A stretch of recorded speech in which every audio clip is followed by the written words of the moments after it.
और चलिए आपको बताते हैं कि अमेरिका से पोलैंड आने वाली शिपमेंट में क्या है और क्यों पहुंची है ये शिपमेंट। दरअसल पोलैंड में नाटो का ऑपरेशन अटलांटिक रिजॉर्ट चल रहा है, जैसा कि आप जानते हैं, और इसके लेकर के अमेरिका ने 800 यूनिट आर्टिलरी पोलैंड भेज दी है। पोलैंड पहुंचने वाला अमेरिका का ये 20वां शिपमेंट है जो हथियारों, गोला बारूद से भरा पड़ा है। जनवरी में 2000 यूनिट आर्टिलरी पोलैंड और भी पहुंचेगी, यानी नए साल में ये शिपमेंट और विध्वंसक होने वाली है।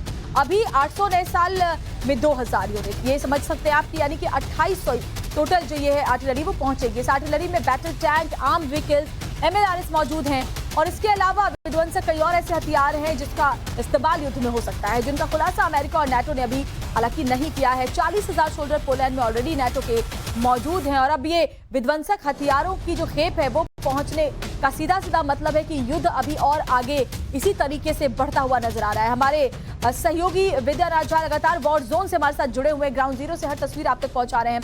विद्या, जो सबसे बड़ी खबर हम इस वक्त अपने दर्शकों को बता रहे हैं कि अमेरिकी हथियारों का जखीरा पोलैंड पहुंच चुका है। पोलैंड से सटा हुआ लवीव है, इसका सीधा सीधा मतलब है कि ये तमाम जो शिपमेंट है वो आने वाले दिनों में यूक्रेन के अंदर जाएंगे और इस युद्ध को और विध्वंसक बनाएंगे।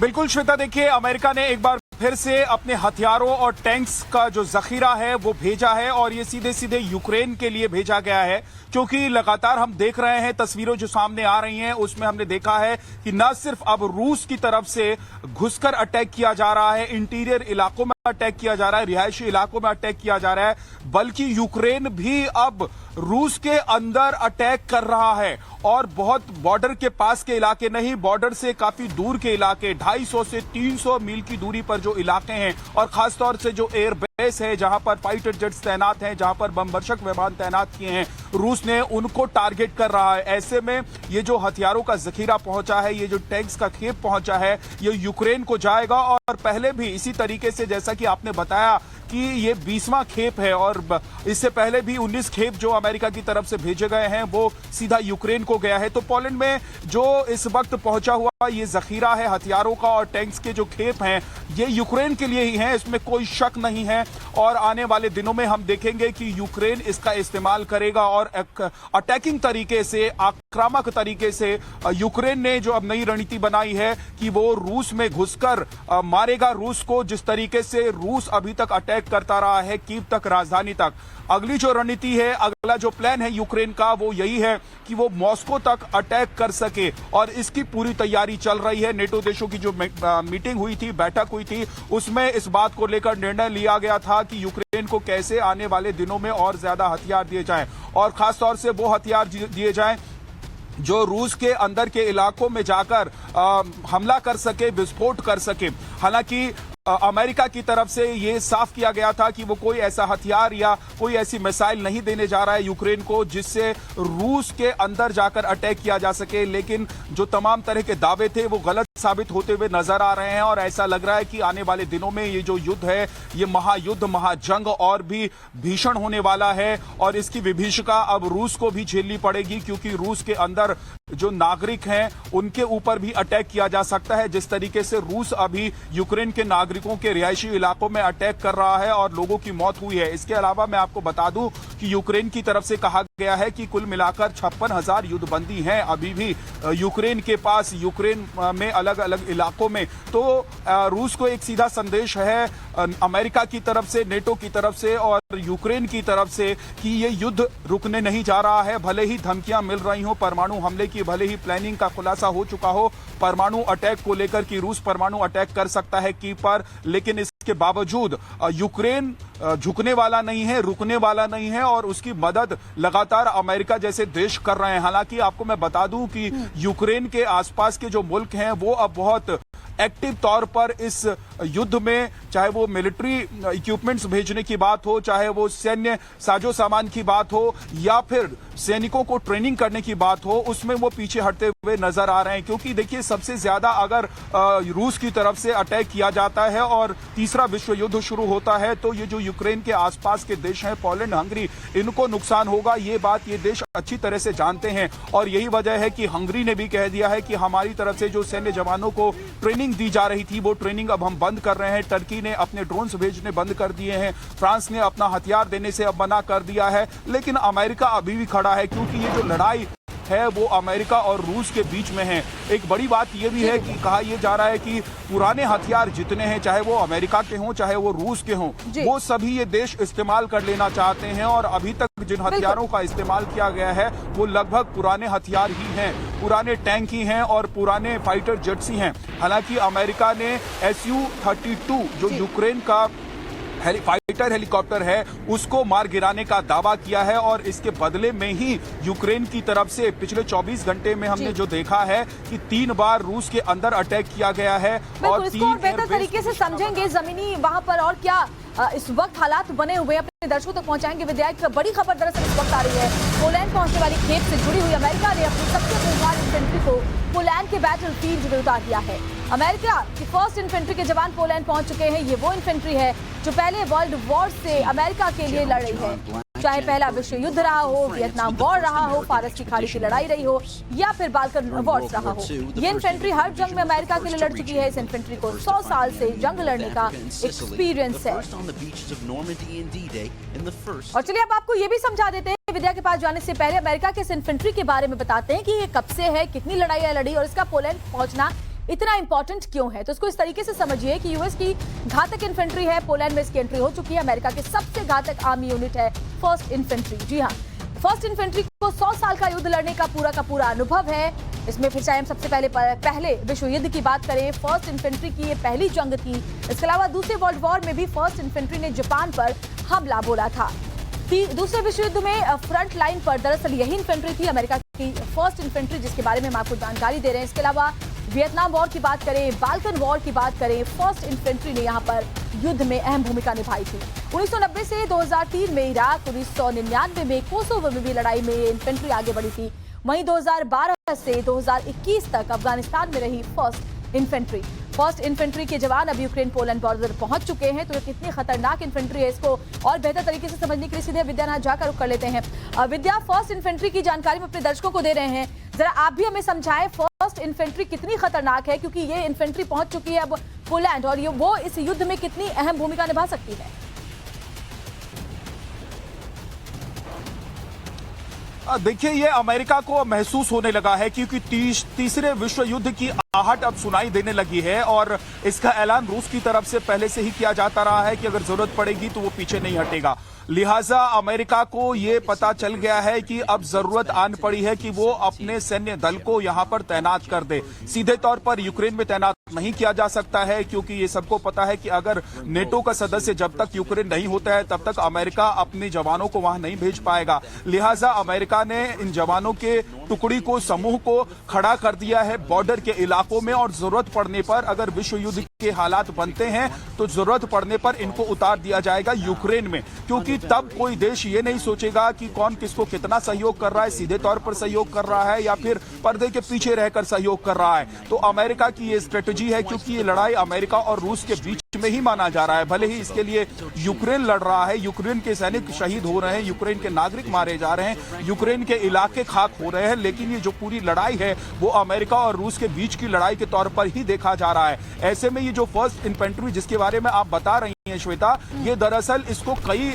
लड़ाई लड़ने का अनुभव है। चाहे प्रथम विश्व युद्ध की बात कर लें, चाहे दूसरे विश्व युद्ध की बात कर लें, या फिर अमेरिका ने जिन देशों में अपने सैनिक जवान और टुकड़ियों को भेजा है उन देशों में इन इन्फेंट्रीज को युद्ध लड़ने और लड़ाई लड़ने का पूरा अनुभव है और बड़ा अनुभव है।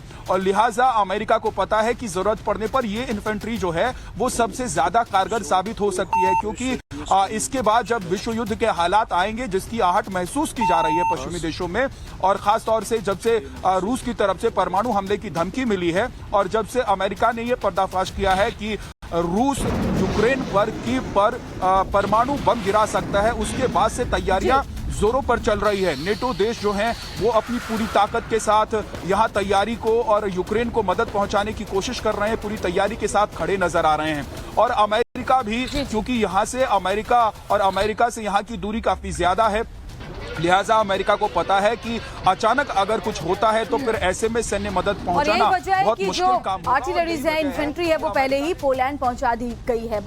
आपके पास आगे भी विद्या लौटूंगी और भी बहुत सारी जानकारी आपके जरिए दर्शकों तक पहुंचाएंगे, लेकिन और जो बड़ी खबर आ रही है वो दर्शकों को पहले बताते हैं।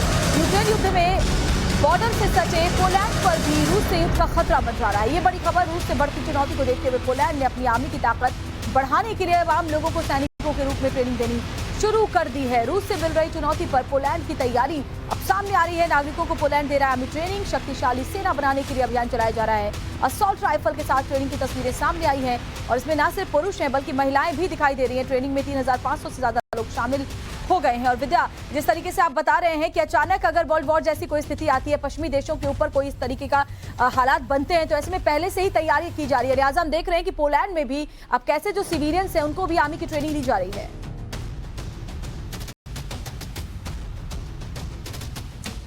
बिल्कुल, पोलैंड भी ये तैयारी कर रहा है कि आने वाले वक्त में अगर कोई खतरा हो तो उससे कैसे बचा जाए। इसके लिए बंकर से लेकर सेना के जवानों को फिर से तैयार किया जा रहा है और आप कह सकते हैं कि हथियारों पर धार लगाने की तैयारी भी पोलैंड में शुरू हो गई है। हालांकि पोलैंड ने पिछले दिनों जिस तरह का रुख दिखाया है उससे पोलैंड को ये जरूर महसूस हो रहा है कि शायद रूस का अटैक पोलैंड की तरफ नहीं हो, लेकिन पोलैंड की तरफ से अभी तक जिस तरह के मदद दिए गए हैं, जिस तरह की सप्लाई सिस्टम चेन को तैयार किया गया है, उसकी वजह से रूस काफी गुस्सा है। पुतिन काफी गुस्से में नजर आते हैं पोलैंड के खिलाफ। ऐसे में पोलैंड को भी पता है कि आने वाले वक्त में अगर बचाव की जरूरत पड़ेगी तो उसके लिए तैयार होना पहले से जरूरी है। इसके अलावा दो और बड़ी खबर अपने दर्शकों को हम देना चाहते हैं टाइम्स नाउ भारत पर इस वक्त वॉर जोन से। वो ये है कि अभी एकदम फिर से यूक्रेन में जो बिजली की सप्लाई है वो ठप हो गई है और एक आदेश जारी किया गया है जिसमें कहा गया है तमाम जो यहाँ के जिले हैं, ओब्लास्ट हैं,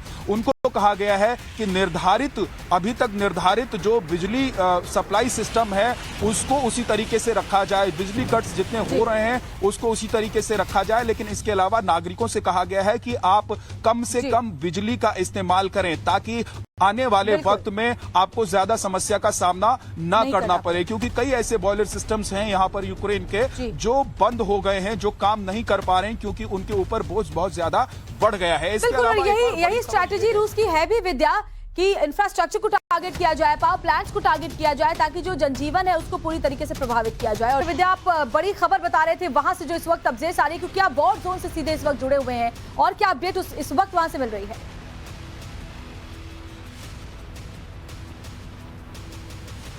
जी श्वेता, देखिए रूस की तरफ से लगातार अटैक हो रहे हैं अभी भी यूक्रेन पर। हमने पिछली रात जो तस्वीरें सामने आई हैं वो अपने दर्शकों तक पहुंचाए हैं। इसके अलावा जो बड़ी खबर है वो ये है कि रूस अपने ही इलाके में जहां पर यूक्रेन अपने ही इलाके में जहां पर रूस का कब्जा है, डोनेस्क, वहां पर अटैक यूक्रेन की तरफ से किया गया है और उसमें कई नागरिकों की मौत हुई है। क्योंकि अमेरिका ने पहले ही साफ कर दिया था कि हमने जनमत संग्रह करा लिया है, लिहाजा अब जिस तरीके से क्रीमिया को उसने आजाद कराया था, जिस तरीके से लुहांस्क को उसने आजाद घोषित कर दिया था, उसी तरीके से डोनेस्क को भी वो आजाद घोषित कर देगा और अपने में मिला लेगा। और यही वजह है कि अब यूक्रेन अपने इलाके में भी बमबारी कर रहा है। डोनेस्क के इलाके में कई लोगों की मौत हुई है।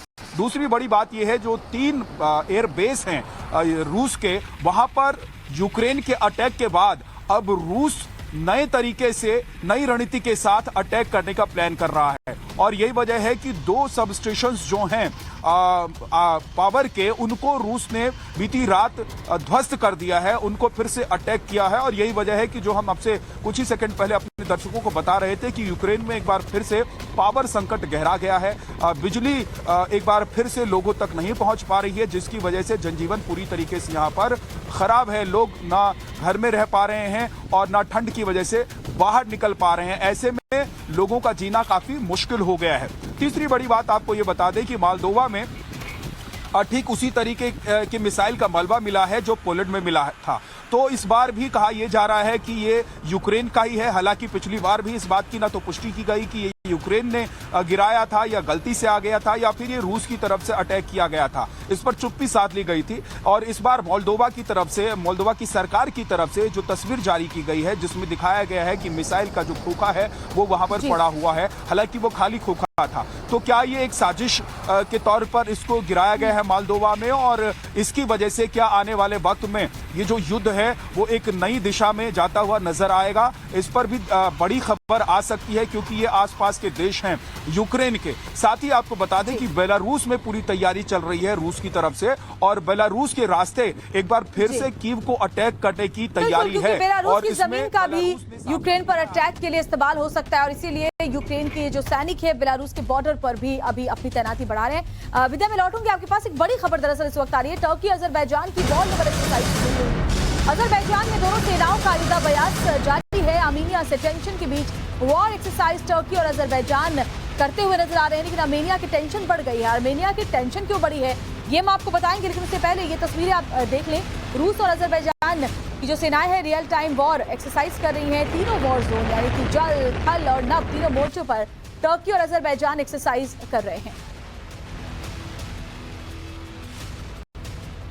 और चलिए हम आपको ये बता देते हैं कि आर्मेनिया और अजरबैजान में टेंशन क्यों है। इस बैटल में दोनों ही देशों को बड़ा दरअसल नुकसान हुआ है, और इसको और बेहतर तरीके से समझे तो आर्मेनिया वर्सेस अजरबैजान 30 साल से दोनों देशों में नागोर्नो काराबाख की जंग जारी है।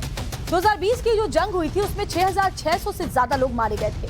6 हफ्ते के युद्ध के बाद रूस ने सीज फायर करवाया था। 2020 से ज्यादातर हिस्से पर तब से ही अजरबैजान का कब्जा है।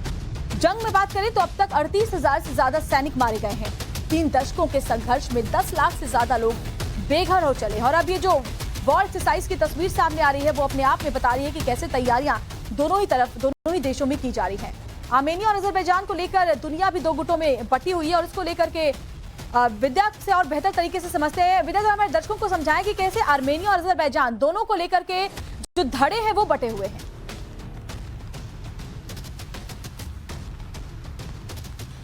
जी बिल्कुल श्वेता, देखिए जैसा कि हम बता रहे हैं कि आर्मेनिया और अजरबैजान जो है वो पिछले 30 साल से लड़ाई लड़ रहे हैं, और हम दुनिया में कहीं भी देखें तो ये 2 तरह की लड़ाई होती है। एक तो जमीन की लड़ाई होती है और एक वर्चस्व की यानी कि पावर की लड़ाई होती है, और वही लड़ाई अभी रूस और यूक्रेन के बीच भी हम देख रहे हैं। लेकिन आर्मेनिया और अजरबैजान की जो लड़ाई है वो जमीन के साथ साथ एक दूसरे पर वर्चस्व बनाने की लड़ाई है, और इस लड़ाई में दोनों देश पीछे नहीं हट रहे हैं। 30 साल का लंबा वक्त गुजर चुका है और अभी भी ये लड़ाई जारी है, अभी भी मौतें हो रही हैं, अभी भी एक दूसरे के ऊपर अटैक्स की तस्वीरें सामने आ रही हैं। इसमें ठीक इसी तरीके से जैसा हम देख रहे हैं कि रूस और अमेरिका 2 पक्ष में 2 भाग में बटे हुए हैं। दुनिया के ऐसे ही जो देश हैं वो ठीक उसी तरीके से अजरबैजान और आर्मेनिया में भी 2 धड़े में बटे हुए हैं। कुछ अजरबैजान के साथ हैं तो कुछ आर्मेनिया के साथ खड़े हैं। और ये देखा गया है कि दुनिया के चाहे किसी भी हिस्से में युद्ध हो, किसी भी हिस्से में लड़ाई हो, चाहे वो जमीन की लड़ाई हो, चाहे वो ताकत की लड़ाई हो, ताकत दिखाने की लड़ाई हो, उसमें एक दूसरे के जो सपोर्टर देश होते हैं वो कहीं ना कहीं उस युद्ध में घी डालने का काम करते हैं, आग में घी डालने का काम करते हैं। और यही वजह है कि दुनिया के कई हिस्से जल रहे हैं और उनको उस आग को बुझाने के लिए कोई किसी तरह का प्रयास नहीं कर रहा है। यही तो हालात हम रूस और यूक्रेन के युद्ध में भी विद्या देख रहे हैं। पश्चिमी देश लगातार यूक्रेन की मदद कर रहे हैं, जिसकी वजह से ये युद्ध है और लंबा खिंच रहा है। और जिस तरीके से अमेरिका की तरफ से हथियारों की खेप पोलैंड भेज दी गई है, उसके बाद ये युद्ध और भी ज्यादा विध्वंसक और भी ज्यादा लंबा चलने के आसार नजर आ रहे हैं। बहुत बहुत शुक्रिया विद्या आपका इस तमाम जानकारी के लिए। आगे भी आपके जरिए जो जमीनी रिपोर्ट है अपने दर्शकों तक पहुंचाएंगे। फिलहाल